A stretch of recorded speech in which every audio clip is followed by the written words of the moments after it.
अस्सलाम वालेकुम, मेरा नाम है जहाज़ेब हाशमी और यह है जैक T9 हंटर 2025 मॉडल और ये है रीवो GR स्पोर्ट 2025 मॉडल। ये दोनों ही गाड़ियां ब्रांड न्यू हैं और एक दूसरे को काफी टफ कंपटीशन दे रही हैं। जैक पाकिस्तान में रिसेंटली लॉन्च हुआ है, बट ये प्राइस के लिहाज से रीवो से बहुत सस्ता है और फीचर्स के लिहाज से ज़्यादा इक्विप्ड है। बट अगेन रीवो भी पाकिस्तान में बहुत ज़्यादा जमा हुआ है, इसकी पावर काफ़ी ज़्यादा है एज कम्पेयर टू जैक और इसके अलावा और भी इसमें बहुत सारी चीज़ें हैं जो कि वर्थ इट हैं। बट अगेन इनकी प्राइस में 50-60 लाख का डिफरेंस है, तो मेरे ख्याल से ये डिफरेंस बहुत ज़्यादा है। और आपकी राय में कौन सी गाड़ी प्राइस को जस्टिफाई करती है, कमेंट सेक्शन में मेंशन कीजिएगा। फीचर्स मैं बताता हूँ, जज आप करें। फिलहाल अगर बात कीजिए कुछ हाईलाइट्स की, तो जैक में सनरूफ आती है, बट ये गाड़ी 2800 सीसी है, ज़्यादा पावरफुल है। फिर जैक की लुक ज़्यादा एग्रेसिव है और इंटीरियर ज़्यादा खूबसूरत है। बट अगेन टोयोटा पाकिस्तान में एस्टेब्लिश्ड बहुत सारा है, ये सब मैं कवर करूंगा आगे। अगर बात कीजिए प्राइसेस की, तो जैक की प्राइस 1,24,25,000 है। रीवो GR स्पोर्ट की प्राइस 16950 है, यानी कि ऑलमोस्ट 1,70 लाख। ये ब्रांड न्यू गाड़ियों की प्राइसेस हैं जो कि हर कुछ टाइम बाद चेंज होती रहती हैं। अगर आपने एग्जैक्ट प्राइस जाननी है तो आप दिए गए नंबर पे कॉल कर सकते हैं या फिर आप साइकिल मोटर स्पोर्ट को विजिट कर सकते हैं, जो कि रावलपिंडी में DH2 के गेट 1 के ऑपोजिट लोकेटेड है। हमारी एक और ब्रांच भी है रावलपिंडी में मरी रोड पे। खैर, overall these are great pickup trucks and today I am going to compare them.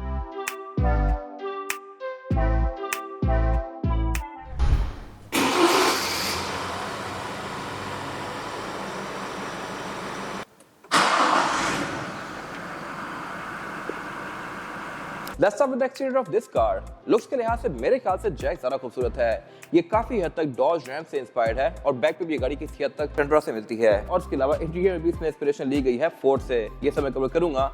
But Revo all together एक नई चीज है। फीचर्स के लिहाज से जैक डेफिनेटली ज़्यादा इक्विप्ड है। इसमें DRL यहाँ ऊपर भी दी गई है, हेडलाइट इसकी नीचे दी हुई है, फिर इसके अलावा नीचे यहाँ पे भी इसमें फॉग टाइप की दी गई है। जबकि रीवो की हेडलाइट काफी सिंपल और सटल सी हैं, इसमें फॉग लैंप LED में है। बट जैक फ्रंट पे फ्रंट कैमरा भी ऑफर करता है, जो कि रीवो GR स्पोर्ट में नहीं आता। हालांकि ये गाड़ी बहुत ज़्यादा महंगी है। ये दोनों ही गाड़ियां फ्रंट पे ब्लैक आउट, जैक में काफी सारे पार्ट्स मैट में हैं, इस पे सब कुछ ही ग्लॉस ब्लैक है। और इसके अलावा वाइपर इन दोनों ही गाड़ियों में नॉर्मल हैं। हेडलाइट्स इन दोनों की ऑटोमेटिक फीचर के साथ हैं, यानी कि डे और नाइट को सेंस करके ऑटोमेटिकली ऑन और ऑफ होती हैं। बट लुक्स के लिहाज से जैक मेरे ख्याल से ज्यादा बल्कि और मैसिव लगता है। अगर आप मेरी राय से इत्तेफाक करते हैं तो कमेंट सेक्शन में मेंशन कीजिएगा। और अगर बात कीजिए गाड़ियों की साइड प्रोफाइल की, तो यह है रीवो GR स्पोर्ट की साइड प्रोफाइल, जो कि काफी सिंपल सी है और सरल सी है। इसमें एक चीज एक्स्ट्रा है और वो है ओवर फेंडर्स, जो कि इसके लुक को थोड़ा ज़्यादा बल्कि बना रहे हैं। बट बाकी यहाँ पे सब कुछ बिल्कुल बेसिक और क्लीन सा है। जबकि अगर बात कीजिए जैक की साइड प्रोफाइल की, तो यहाँ पे भी ओवर फेंडर्स दिए गए हैं और ये मैट ब्लैक में है। ये भी फ्रंट बम्पर के साथ जाके अटैच हो रहे हैं। और जहां तक बात है फ्रंट बम्पर की, तो इसमें कुछ ये फेक टो हुक्स दिए गए हैं, जो कि अगर मेरे ख्याल से असल होते तो बहुत बेहतर था, बट इसमें सिर्फ उनका डिजाइन कॉपी किया गया है। टो हुक्स नीचे दिए हुए हैं, बट बम्पर में ये फंक्शनल नहीं है। बाकी यहाँ पे फ्लैशनेस काफी ज्यादा है। इसके जो ये साइड मिरर है, ये क्रोम में है, रीवो में ग्लॉस ब्लैक आते हैं। फिर इसके अलावा इसके साइड मिरर इक्विप्ड बहुत सारा है। इस तरह से इनके नीचे ये 360 डिग्री कैमरा सेटअप दिया गया है, जो कि आपको इसकी साइड्स का व्यू भी देगा। ये चीज पाकिस्तान में कोई ट्रक ऑफर नहीं करा, ना इस D-Max, ना टनलैंड, ना रीवो। और बाकी इन दोनों की साइड मिरर रिट्रैक्टेबल है। और अगर बात की जानकारियों की एब्सोल्यूट साइड प्रोफाइल की, तो टू माय सरप्राइज जैक और रीवो के साइज बराबर है। लंबाई में भी ये ऑलमोस्ट बराबर हैं, चौड़ाई में भी, और इसके अलावा बैक पे भी गाड़ियां ऑलमोस्ट बराबर ही हैं। तो मेरे ख्याल से एक बड़ी जबरदस्त चीज है, इतनी कम प्राइस पे भी ये गाड़ी इतना बड़ा साइज ऑफर कर रही है। इन गाड़ियों में साइज सब कुछ होता है और उस पर ये गाड़ी पूरी उतर रही है। बाकी यहाँ पे कुछ चीज़ों में थोड़ा बहुत चीप और किया गया है, जो कि मेरे ख्याल से बेहतर हो सकती थी। इस तरह से इसमें जो ये सुपर लक्स का बैच दिया गया है, ये बेसिकली एक स्टिकर है। वैसे टोयोटा वगैरह मोस्टली गाड़ियों में इस तरह से स्टिकर नहीं देते, वो प्रॉपर एक डिजिट्स होते हैं, अल्फाबेट्स होते हैं। मेरे ख्याल से अगर यहाँ वो तो बेहतर था। रेवो में साइड पे प्रॉपर ये हाइलक्स या GR की बैचिंग दी गई होती है। फिर इसके अलावा इसके जो ये साइड स्टेप्स हैं, ये लोहे के हैं, तो इसकी फील थोड़ी ज़्यादा बल्कियर है और इसके अलावा ज़्यादा स्ट्रॉन्ग फील आती है। इसमें जैक की बैचिंग दी गई है। फिर इसके अलावा डोर हैंडल इसके क्रोम में है, GR के बॉडी कलर में ही आते हैं। दोनों में ही स्मार्ट एंट्री आती है। बट यहाँ पे भी एक चीज़ है जिसमें ये गाड़ी नंबर ले जाती है, और वो है इसकी रूफ की सिचुएशन। इसमें सनरूफ आती है। पाकिस्तान में कोई भी गाड़ी सनरूफ ऑफर नहीं कर रही। टोयोटा टंड्रा वगैरह में देता है, रीवो में पूरी दुनिया में ही सनरूफ नहीं आ रही, ना ही फॉर्च्यूनर में आती है। तो यहाँ भी ये गाड़ी नंबर ले जाती है। लेकिन अगर बात की जाए इस एंड की, तो यहाँ पे आकर डिफरेंस आपको नजर आने शुरू हो जाएंगे। एक तो रीवो बैक पे थोड़ा सा ज़्यादा ऊंचा है, उसका डाला ऊपर ज़्यादा उठाया हुआ है, सस्पेंशन भी उसका थोड़ा ज़्यादा रेस्ड है। इसमें वैसा सीन नहीं है, ये बिल्कुल बैक पे आके छोटा सा है। मेरे ख्याल से बेहतर हो सकता था। बाकी यहाँ पे आपको बिल्ड क्वालिटी में छोटे मोटे फ्लॉज नजर आना शुरू हो जाएंगे, जैसा कि इसके जो ये ट्रंक का केस है, इसकी कटिंग बड़ी नीट नहीं हुई हुई। इसमें छोटे मोटे आपको इम्परफेक्शंस नजर आएंगे जगह जगह। इसीलिए इसकी डिग्गी का जो ये ऊपर एरिया है, ये भी थोड़ा सा उठा हुआ है। ये मैं कवर करूंगा बैक पे जाके। फिलहाल अगर बात की जाए इस वाले एरिया की, तो इसमें ये रोल बार कंपनी से ही आता है, जैक की बैजिंग के साथ। फिर इसके अलावा यहाँ पे इसमें हुक्स भी दिए गए हैं, जहाँ पर अपना सामान बांध सकते हैं डिग्गी के अंदर का। सस्पेंशन बैक पे इन दोनों में ही लीफ स्प्रिंग्स हैं, यानी कि कमानियां। और इसका रोल बार लुक्स के लिहाज से मेरे ख्याल से थोड़ा ज़्यादा नीट लगता है। है तो ये भी प्रॉपर रिजिड रोल बार जैसे गाड़ियों में आते हैं, लेकिन इस पे पेंट किया गया है और इसके अलावा ये है भी गाड़ी के एग्जैक्ट साइज के बराबर। ये थोड़ा सा ना बॉडी से एक्स्ट्रा बाहर जा रहा है, तो मेरे ख्याल से ये लुक ज़्यादा बेहतर है। आपकी क्या राय है कमेंट सेक्शन में मेंशन कीजिएगा। और अगर बात कीजिए इन गाड़ियों की एब्सोल्यूट बैक साइड की, तो यहाँ पे आपको डिफरेंसेस काफी सारे नजर आएंगे। एक तो जैसा कि मैंने पहले मेंशन किया, ये गाड़ी ज़्यादा रेस्ड है, फिर इसकी टेल लाइट ज़्यादा बड़ी हैं और ये है भी ज़्यादा ब्राइट, जबकि इसकी टेल लाइट्स काफ़ी हद तक टंड्रा से इंस्पायर्ड हैं। अगर आप टंड्रा बाय 23 वाला देखें तो उसमें सेम टेल लाइट्स आती हैं, जस्ट वो ऑब्वियसली से बहुत ज़्यादा ब्राइट होती हैं, लेकिन फीचर्स के लिहाज से ये गाड़ी ज़्यादा इक्विप्ड है। इस तरह से कि इसमें पार्किंग सेंसर तो दोनों में है, लेकिन इसमें रेड फॉग भी दी गई है और इसके अलावा बैक पे इसमें ये जैक की बैचिंग दी गई है। रिवर्स कैमरा इसका भी काफी नीटली इंटीग्रेट किया गया है यहाँ पे। और अगर बात कीजिए बेड्स की, तो ये जैक का बेड और ये रिवो का बेड, इन दोनों में ही एक चीज वियर्ड है और वो ये है कि इनके जो ये डोर्स हैं ये ऐसे गिर ही जाते हैं।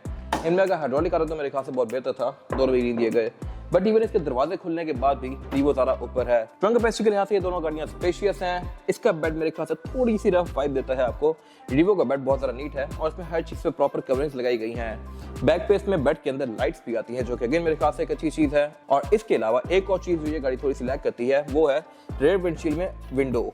इसकी जो रेयर विंडशील्ड की विंडो है वो आप ओपन कर सकते हैं अंदर से, इसकी रेयर विंडो फिक्स ही आती है। अब अगर बात कीजिए गाड़ियों के इंटीरियर्स की, तो ये है रिवो GR स्पोर्ट का रूम, जो कि ऑल ब्लैक है और इसके अलावा लुक्स के लिहाज से डिसेंट है। यहाँ पे हर चीज़ काफी रिजिड और सॉलिड सी है और इसके अलावा फीचर्स यहाँ पे ठीक हैं, लेकिन जैक ऑब्वियसली इससे ऊपर है। किस तरह से मैं कवर करूंगा आगे जाके।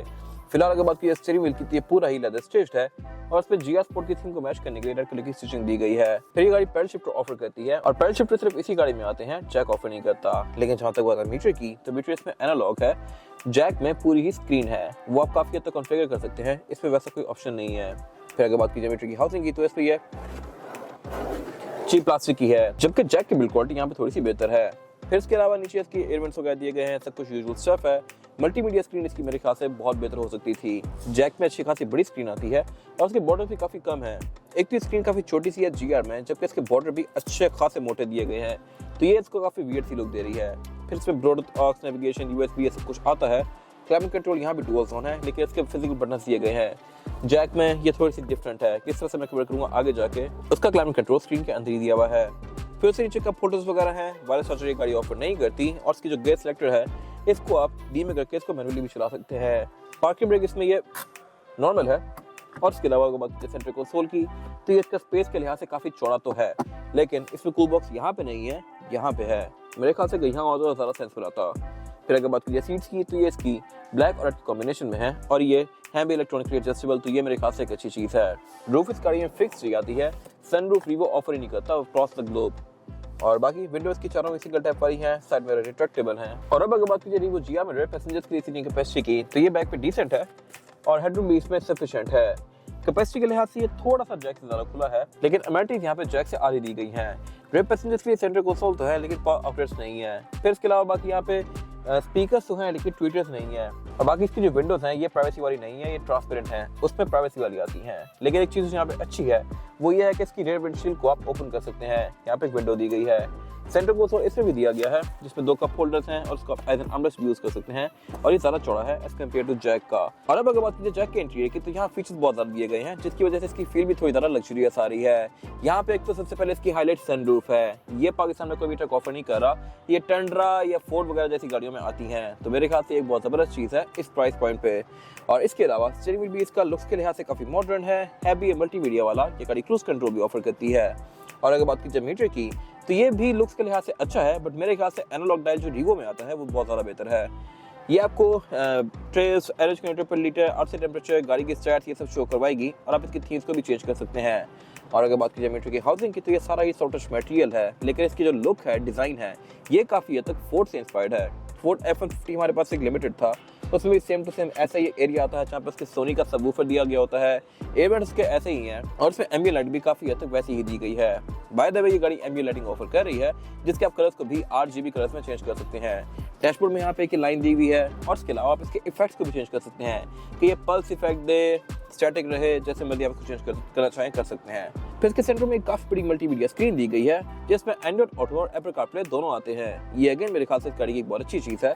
और इसके अलावा यहाँ पे आपको टायर प्रेशर मॉनिटर, गाड़ी की स्टैट्स, बहुत सारी चीज़ें शो होंगी और इसमें 360 डिग्री कैमरा सेटअप भी आता है, तो वो भी आप यहाँ से एक्सेस कर सकते हैं। फिर इसके अलावा नीचे यहाँ पे इसका पावर आउटलेट्स दिए गए हैं, वायरलेस चार्जर दिया गया है जो कि अगर रीवो में नहीं आता, और इसके अलावा इसका गेयर सेलेक्टर जो है ये इलेक्ट्रॉनिक है। आप इसको गेयर में इस तरह स्विच कर सकते हैं और मैनुअली भी चला सकते हैं। पैडल शिफ्टर इस गाड़ी में नहीं आते। इस गाड़ी में सेफ्टी मेजर को भी काफी इंपॉर्टेंस दी गई है, इस तरह से कि अगर इसका दरवाजा खुला हुआ है और मैं इस गाड़ी को डी में डाल के चलाने की कोशिश करता हूँ तो ये नहीं चलेगी। अगर मैं पार्किंग ब्रेक रिलीज करता हूँ और जैसे ही मैं इसको चलाऊंगा तो ये दोबारा न्यूट्रल हो जाता है। अब मैं इसको दोबारा डी में डालता हूँ like this, parking brake release की, लेकिन ये नहीं चलेगा अनलेस मैं दरवाज़ा बंद करूँ। अभी मैंने बंद कर दिया, इसको मैं डी में डालूंगा, ब्रेक रिलीज, और अब ये चल पड़ेगा, ठीक हो गया। लेकिन जैसे ही इसको मैं चलाते हुए दरवाज़ा ओपन करूँगा तो ये खुद ही ब्रेक इंगेज कर देता है। Nice resto detail. बाकी इसके अलावा पार्किंग ब्रेक इसमें इलेक्ट्रॉनिक है जो कि अगेन रीवो के ऊपर इसका एज है। और इसके अलावा यहाँ पे इसके ड्राइव मोड्स दिए गए हैं और ड्राइव मोड्स भी इसमें 3 आते हैं, नॉर्मल, इको और स्पोर्ट। पीछे इसका 4x4 सिलेक्टर दिया गया है, कुछ बेसिक बटन्स हैं, कप होल्डर्स हैं और इसका सेंटर कंसोल भी स्पेस के लिहाज से डिसेंट है, प्लस ये कूल बॉक्स भी है। इसके इस वाले वेंट को आप ट्विस्ट करके ओपन और क्लोज कर सकते हैं। फिर अगर बात की सीट्स की तो ये क्रॉस स्टिच पैटर्न में है जैसा कि टोयोटा जी फ्रंटियर में ऑफर करता है।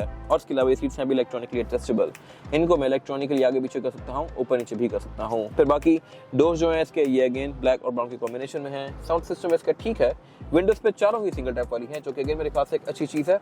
और इसके साथ मेरे भी रिट्रैक्टेबल हैं जिनको मैं अंदर से ही फोल्ड अनफोल्ड कर सकता हूँ। बाकी रूफ में इसके ये वैनिटी मिरर दिए गए हैं, लाइट्स इसमें नहीं आती।